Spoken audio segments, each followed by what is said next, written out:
I'm here with Nelson Udstuen, president of the healthcare division at Oxford Partners. Today, we're going to talk about market conditions, cost pressures, and finding the right space. Hey, Nelson. Hey, Turkey, how are you? Doing excellent. All right, so let's talk about market conditions.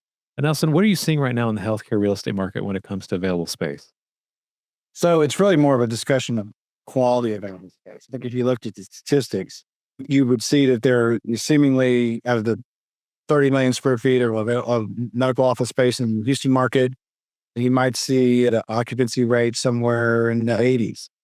But that's really just on paper. It's really an issue of quality medical office space, and that's what everyone's pursuing. And there's really a lack of quality medical office space in Houston. Okay, so how would you define quality? I guess we'll talk about that a little more later too, but how would you define quality? Yeah, quality is going to be, it can mean different things to different providers, but generally it's going to be the right appearing building with the right access to their patients in the right location and potentially even the right tenant mix, the right people that kind of can be referral sources for their practice. It's just the right ecosystem and environment. How has the balance between supply and demand shifted over the last year? Coming out of COVID, we were tracking about 1 million square feet of construction starts of new Class A medical office space between 21 and 2023. It started to tail off at the end of 23, and then it dried up into 24. So we haven't seen really any new construction starts since the beginning of 24. So almost going on 2 years now. And that really has constrained the market for quality buildings in quality locations. And I think the tenants are finding fewer options that are appealing to them.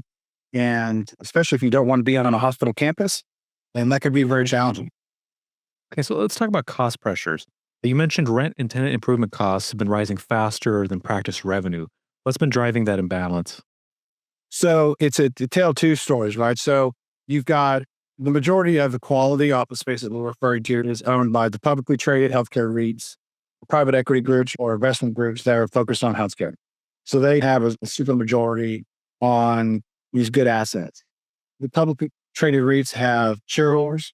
The private equity groups and the private investors have their investor partners that all have a certain investment criteria that they need to meet. So it's very important for those groups to have year-over-year rent increases and rent increases generally to start to make their numbers work. Same goes for construction pricing. So we're seeing a significant increase in construction pricing after COVID that never went back down. Even though some of the construction demand went down, it just stayed right where it was at. So you've got increased rent that is not going backwards. It just never goes back. Unlike, say, the office market, when you might see a significant drop off in rents and the landlord's adjusting full. It rarely adjusts downward on the healthcare side. And increasing capital costs for construction. And you juxtapose that against the pressures that they're getting from what we call payers, right? So a payer is the private insurers, Blue Cross Blue Shield, and Cigna, United, those groups. In 2022, 80% of the Texas market was controlled by 3 of the largest payers in the country. So they get a quote unquote monopoly on the payer market, and they can control reimbursement rates. And that's how physicians generate your revenue. So they might have gotten $100 for a procedure that they did in 2020. Now they're getting $85 for that same procedure in 2025. And that's happening across the board. It affects hospital systems. It affects private practice physicians. And so you have increasing rents. You have decreasing revenue because of reimbursements. And combine that with all the extra expense for staffing, equipment, and supplies, and you're really at this area of time where the gap's just widening and widening. It becomes hard for practices to survive. How are the rising costs affecting healthcare practices and how they approach expansion or relocation decisions? So they're bright-eyed and they want the newest and the best. And we got into the market and they start to take a look at what's out there, and pricing it just becomes untenable for some gangs to be able to do that. They might not be able to get a location in their most desired area. So they're having to expand or shillage, which might put them into a lower quality asset, or it might force them into a renewal in their existing location when they're really in a position where the practice is growing and thriving and they can't expand the way they need to, and patient base is growing and things are going well, but they just don't have the economic means to to add that extra 3,000 square feet in a new location if they really need to have the parking spot. But it can be very frustrating. Let's talk about quality and suitability. Beyond price, what challenges are healthcare tenants facing in finding suitable medical space today?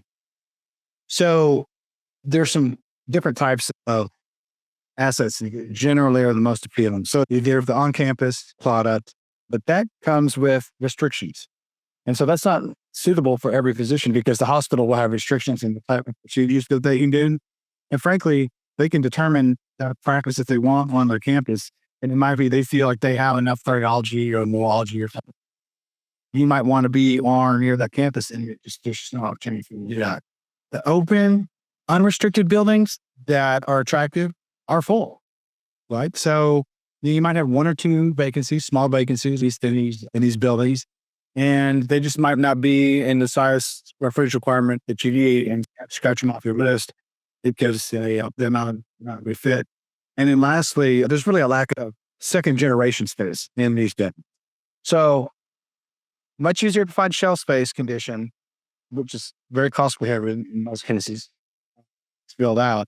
So the second generation spaces that are vacant in these off-campus, unrestricted buildings they get gone back. So you got to be Johnny on the spot, in order to be ready to take advantage of the situations that's come along. Are there certain property types or locations that are especially difficult to secure? Yeah, like I said before, really the building that's Class A, unrestricted with second generation space, very hard to secure. And the second would be retail. So a lot of providers are moving to retail. The retailization of healthcare has been happening for many years. And it's due to the fact that the providers are wanting to get out in the community. There's a lot of retail centers in these communities near where people live. Their patients, they're very accessible locations. They're very visible. You're pulling into a surface parking lot. You're pulling right to their front door and getting in to the clinic. You're getting out and on your way. And the retail landlords are taking advantage of this. But the problem with that is picture a 100,000 square foot retail center, a lot of different retail uses. They're going to let one primary care provider come into the center and they're going to have an exclusive for that entire 100,000 square feet. So no other primary care provider can come in. Then now they might do like a specialty, like a dermatologist or a med spa or some other use. But picture having only one shot of getting into a really great retail center at a great intersection with a great retail mix. And a hospital system jumps in, but it's can't get funding. It's often it's spread. So those are really hard to get in there. They're becoming more sought after by them. Let's talk about strategy and solutions. How is Oxford helping healthcare tenants navigate these pressures while protecting long-term stability? The biggest thing I'm telling people now is in the old 12-month period that we used to talk about, hey, give me a call, you got 12 months, we can get you in between now and a year. That's 24 months. It really is, it's 25 months. And 24 months allows us enough really to do the most exhaustive survey that we can do. Allows us to help figure out what our pricing options are from both rent and the construction aspect of it. Without that amount of time, you really find yourself in a position where you might only have one or two options. And of those, none are like your first choice. Give us 24 months. I think we have a much better opportunity to help you negotiate something in a place that you really want to be in favorable terms. I would also say, be flexible, right? So you might have thought that you needed to be in the medical office building because that's what you've always done for 15 years. It's one thing that's been fine. You might want to get retail. On the flip side, let's say you've been in retail, you've built up an extensive patient base, and you're not worried about them having to find you. Then your practice isn't the type that needs to just have the drive-by signage anymore and you're established. And you can go into a multi-tenant medical office building on the first floor, still have close to the same accessibility for your patients, and probably come in a lower price. So what advice would you give to a physician group or healthcare operator planning a new lease or renewal in this environment? Few things I would say. Increase your rent budget, right?